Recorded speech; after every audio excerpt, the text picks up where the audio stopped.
So tell everyone where you were 32 years ago today, Keith Covering Olbermann. Bart Giamatti's announcement of the suspension, banishment of Pete Rose by happenstance. I was working in Los Angeles. I was the sports director at Channel 2, and it was summer, nothing going on, vacation. I was home, leaving Friday morning. It was a Friday to go back to L.A., and Thursday night the story began to break that this press conference was going to take place.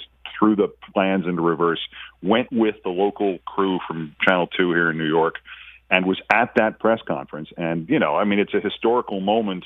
We see it as like a flash. There's 2 points of importance. One, that story had been building up for a year. I have a vision of myself standing outside spring training with the Angels in 1989, holding up Sports Illustrated with the beginning of the end of Pete Rose. That was March. So every day that summer until this time of the year, it was Pete Rose this, Pete Rose that, 4 years after he broke the hit record. And this was, this would be the equivalent of, banning Ohtani in 4 years or any other huge baseball figure.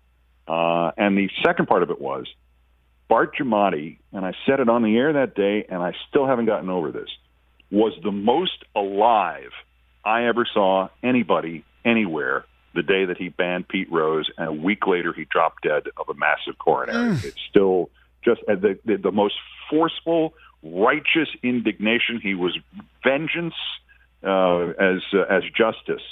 And the most alive person I've ever seen do anything, and he was gone a week later. An extraordinary week.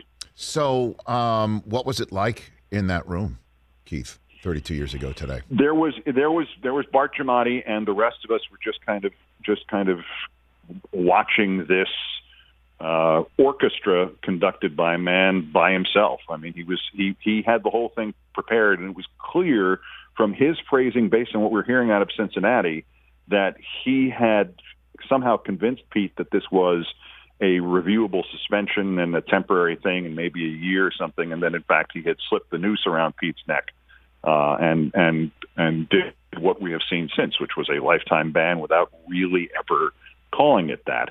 But it was so dramatic, and rarely do stories in any line of life in my 40-plus years of covering this stuff, stories that have such a long buildup. I mean, there were rumors of this in 88. I first heard something about Pete Rose and gambling in 1980 out of the memorabilia business.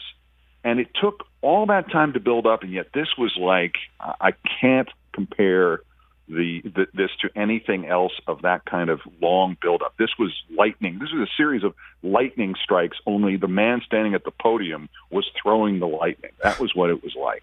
Keith Olbermann here on the Rich Eisen Show, 32nd anniversary of the Bart Giamatti press conference announcing Pete Rose being banned for life. KO was at that press conference. So the sense was at the time that Pete would have a chance to come back, or no. I think the sense was that Pete thought he was going to get a chance to come back, and a lot of the ill will between Pete and baseball, I think, really originated with the idea that they I don't know if they didn't read the documents close enough, or Pete didn't understand them, or what happened.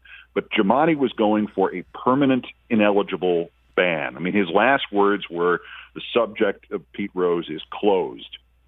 And I think the from later in the same day when they put those questions to Pete, he was like, No, it's going to be reviewed in a couple of weeks. And that's the whole, he believed he was signing some sort of admission in exchange for leniency.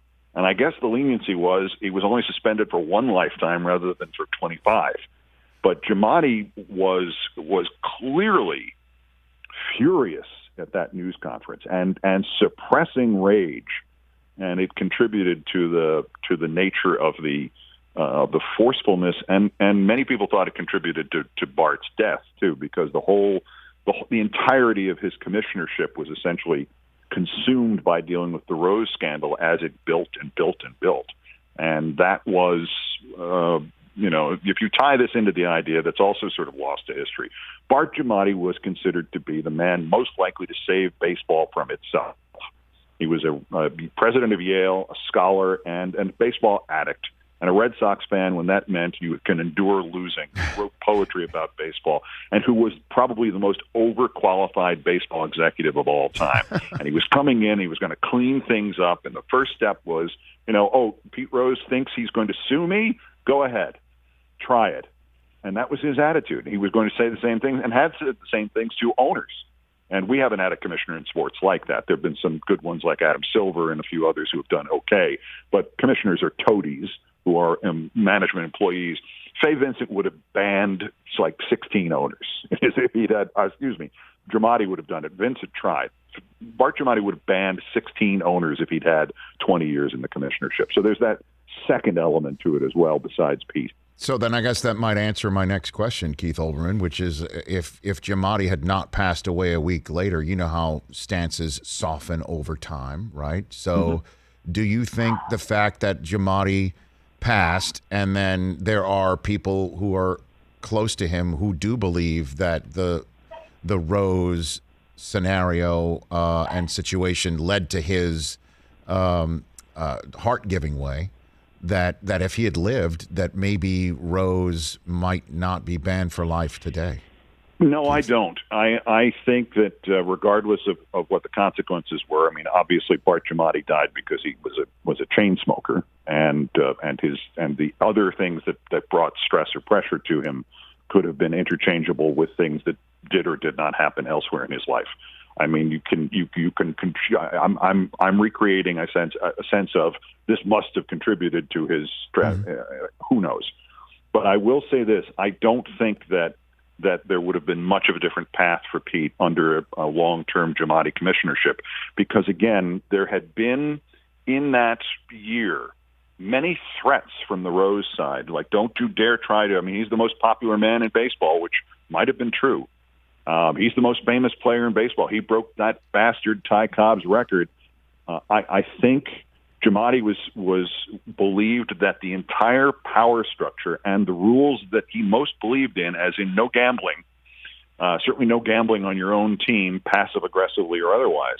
I think he believed Rose was not only violating them, but challenging them and challenging essentially the rule of baseball law.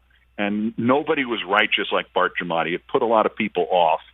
But it endeared him to other people because he was that hard on himself and people that he liked as well as people he didn't like. But it was a personal struggle between these two men, and Bart Giamatti died thinking he had banished Pete Rose for life, and I think it would have stayed that way. Hey, you watched all the way to the end. Thanks for that. Watch more right here.